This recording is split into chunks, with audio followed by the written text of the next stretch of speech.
What's up, everyone? Marc Lobliner, CEO, MTS Nutrition, Chief Marketing Officer, TigerFitness.com, creator of the Iron Bar, as well as partner in Ambrosia. Speaking of which, I just got done crushing legs over at Carbon Culture in Franklin, Tennessee. So forgive me while I take this.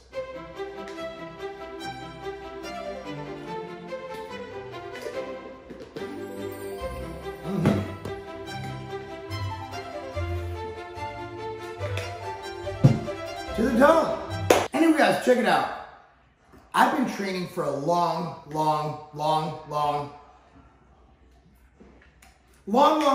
time. 27 years of training. And this is the best I can do. You know, let's be real, man. There's not many 40-year-olds who are banging still, and I'm still banging. So I've learned a lot over these years. So what I get asked a lot is, what would you have avoided?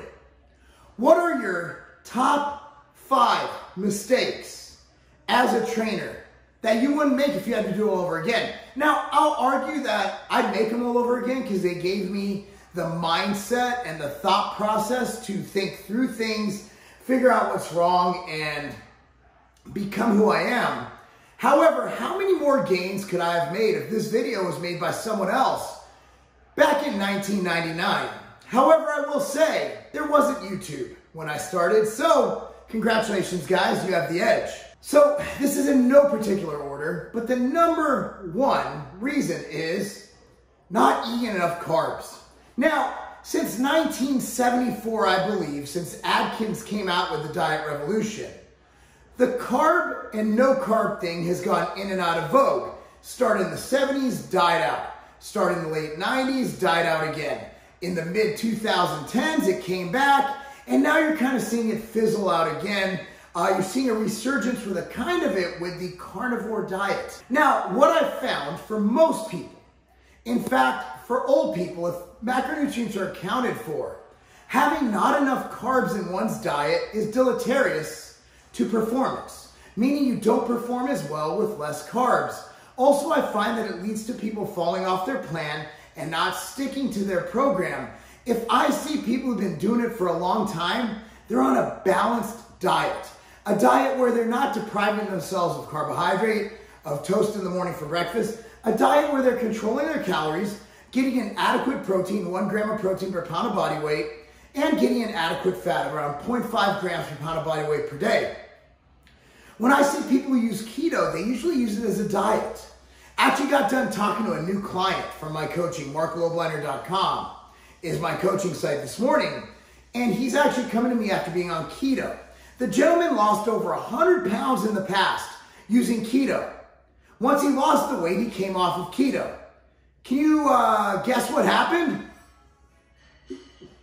My man gained it all back. I don't give a crap about you losing weight. I care about you losing weight and keeping it off.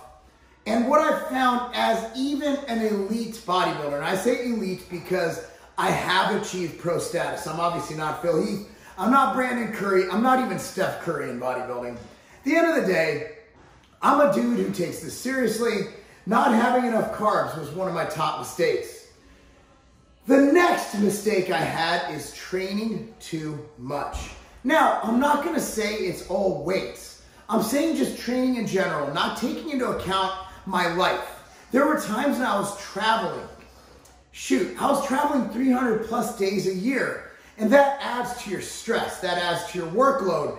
That adds to your lack of sleep. That adds to your missed meals. And what I found is that if you don't take into account lifestyle, if you don't take into account your dietary intake, if you don't take into account your overall training volume, let's say your wife just had a kid and you have to partake in raising that child, a newborn kid, you need to adjust your training volume and intensity to fit your lifestyle. So it's not always about going 100%.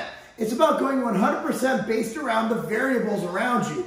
You can't always be Dorian Yates in the gym. The next one, probably the thing I learned, and I keep learning, is that over bulking is not good. In fact, most of us don't need to bulk. Most of us are too fat. Most of you are too fat. We're not in a world where we have an issue with people being too lean. We're in a world where there's an obesity epidemic. And just going by overall population, it means that 40% of you watching this right here are obese. Okay, that's not good. What I've found is that a lot of people bulk when they don't need to bulk. And it's easy to gain muscle as long as you're not in a prep mode. I'm not gonna say easy to gain muscle. I think it's just as easy to gain muscle when you're maintaining between 12 and 50% body fat versus when you're bulking and you're getting fat, over 20% body fat. So I think over bulking is a mistake as well. The next one is something that a lot of you guys who jumped in with both feet, doing a full-on cannonball off the Golden Gate Bridge, is being too strict. When I was getting ready for my shows, I remember my kids had these little rice cereal puffs, and they had less than 1 calorie each, I kid you not. I never tried them because I was getting ready for a show. I never ate cake on my birthday. I never ate cake on my kids' birthdays. And you know what? That cake would not have affected me one bit. And I could have just simply removed some sweet potatoes and peanut butter from later in the day to account for the macros. But back in the bro dieting days, we thought that if you ate cake, even if the macros were exactly as to what you were eating with your other foods, that it would set you back. That would be the reason you lost the show. What I've learned is that the cortisol and stress induced by me missing those meals, by me missing those events, those occasions, because food is social. You celebrate your birthday with cake. You celebrate Thanksgiving with stuffing and turkey. At the end of the day, food will always be a part of our social fabric. Whether you're Eastern European, African, or Jamaican, you celebrate your culture with food. And I missed out on those things. So being too strict, I think, was another thing I did incorrectly. The fifth one, which is in direct contradiction to number 1, is not enough fat. Remember, guys, I'm old as F, meaning that I've lived through the low fat and the low carb phases multiple times. They come and they go. Back in the day, non-fat, low fat, this fat, that fat, no fat, that was what you did. So you can literally eat ice cream if it was no fat. And what I found, you were not satiated, my energy levels all over the place, and I don't know why my hormones took a dump in my mid-20s, but it could have been from those years of low-fat dieting, eating only chicken breast and broccoli. I don't know what caused my endocrine system to fail. However, I guarantee you this, not having enough fat in my diet, that did not help matters. Anyway, guys, those are my top 5 mistakes I made as an up-and-coming bodybuilder.